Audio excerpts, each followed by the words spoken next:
Ito nag-live ako dahil meron akong sasabihin and meron tayong topic ngayong gabi. And hopefully ay mapanood ng lahat, okay? So, I don't know kung paano ko mag-start and medyo naguguluhan din yung aking isip. So, kita nyo dun sa thumbnail natin and medyo nagka-problema kami sa ating isang scholar. Actually, hindi lang siya isa, dalawa. So, unahin ko na lang muna itong isa nating at pahiya rin ako kahit paano sa nangyari. So, we're talking about dun sa mga scholar po namin.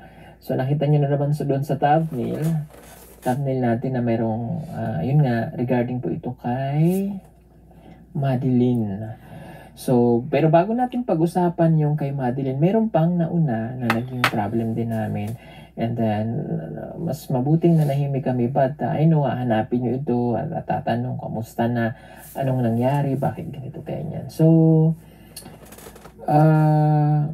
nakakalungkot dahil dalawa pong scholar natin yung bumitaw sa sponsor at sa pagtulong. Yung una po si Christine, magandang kinabukasan na sana ay haharapin nila.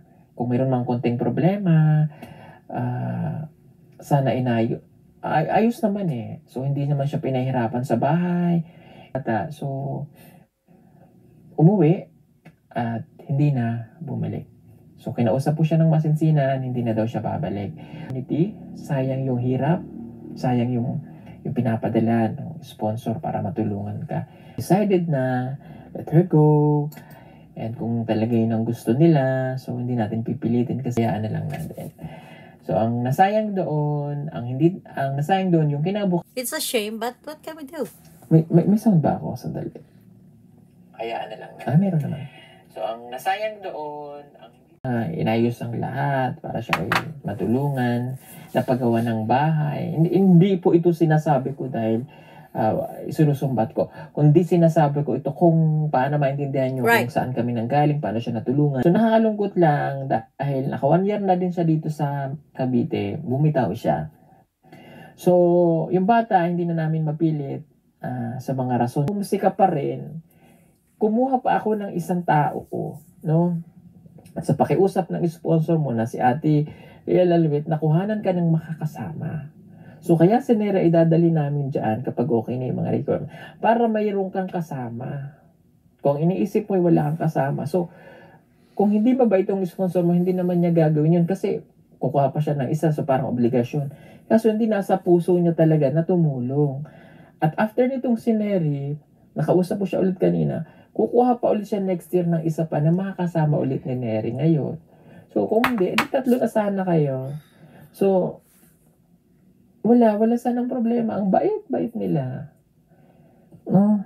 Minsan nagiging ewan ko ba? Kaya, itong 3 bata na nasa sa amin. So, hindi ko naman ikinukumpara yung pagtatrato o pagpapalaki namin o pagpakikisama sa mga bata. Mababait kasi na sa Ate Ruth eh. Kita ko yan eh. Spoiled ka nga dyan. Spoiled. So, kami naman, hindi namin tinutolerate talaga ang mga bata. Hindi namin tinutolerate the weak meal.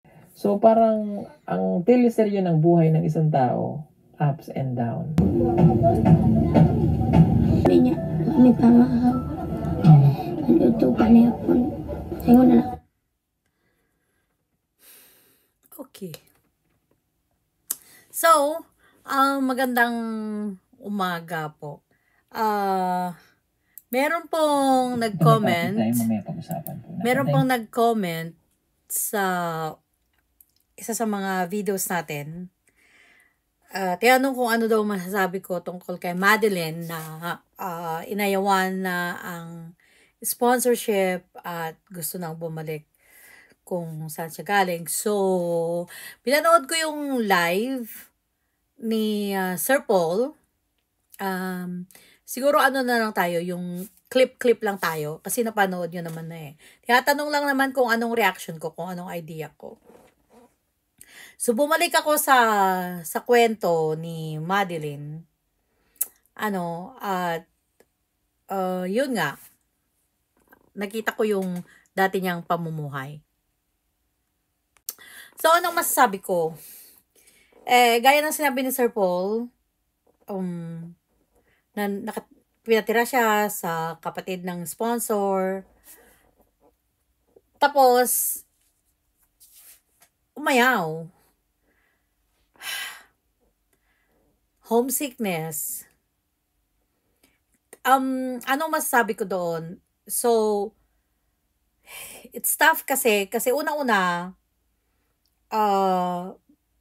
bata pa si Madeline. So, yung determination niya o yung drive niya para makapagtapos sa pag-aaral is hindi natalo ng homesickness niya. Hindi natin kasi pwedeng, iba-iba kasi ang lakas ng loob ng isang tao. Meron yung talagang malakas ang loob, meron yung hindi.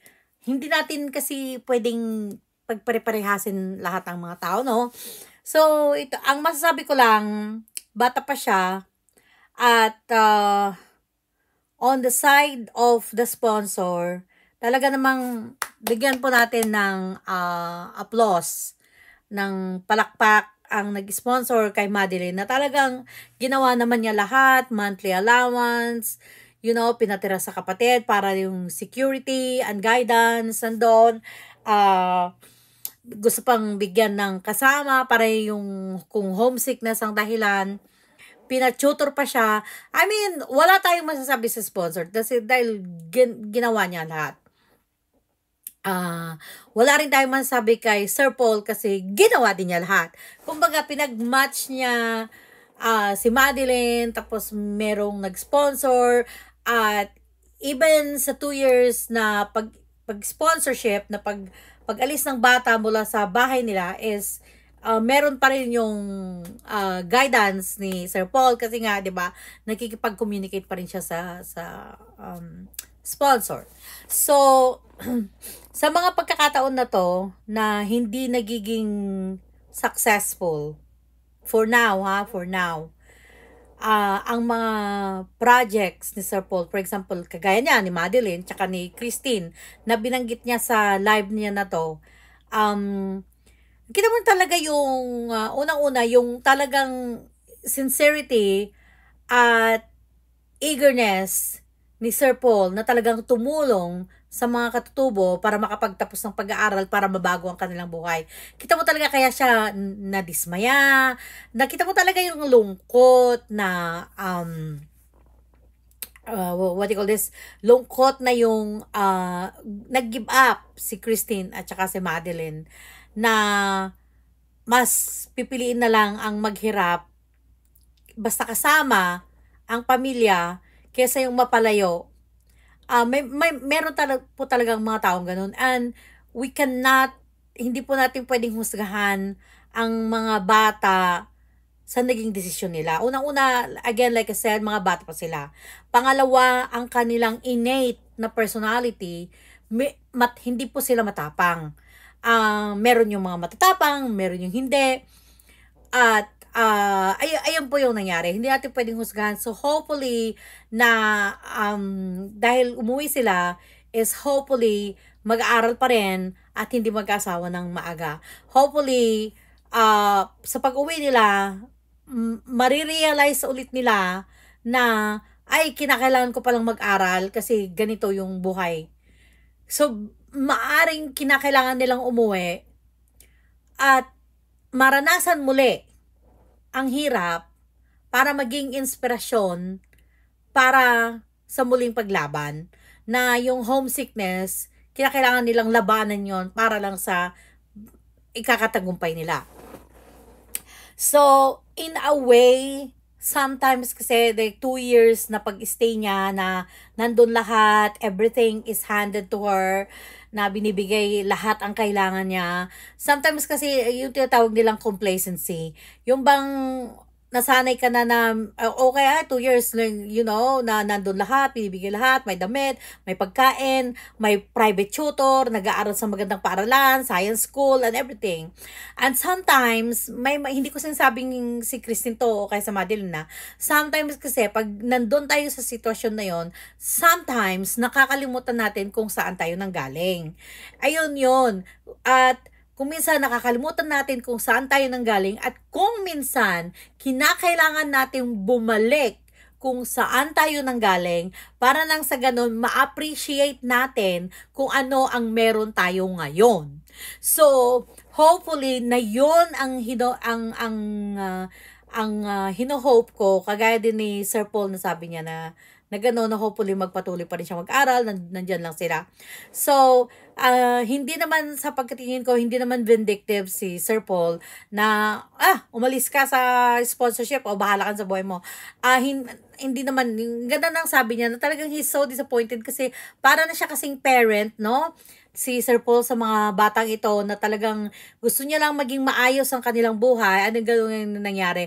So, at naiintindihan ko yung pagkadismaya ni Sir Paul kasi isa kang parent, isa kang parent, tapos ganun ginawa ng anak mo, nag-aaral ka, tapos tinigil mo mag-aral, talagang madidisappoint ka, madidismaya ka talaga, magtatampo ka talaga as a parent. So, yun ang nangyari kay Sir Paul because dahil sa kanyang kagustuhan na makapag-aral ang bata, mahango sa hirap, ginawa niyang lahat, and ganun pa na nag-give up yung bata. So, yon ang kay Sir Paul.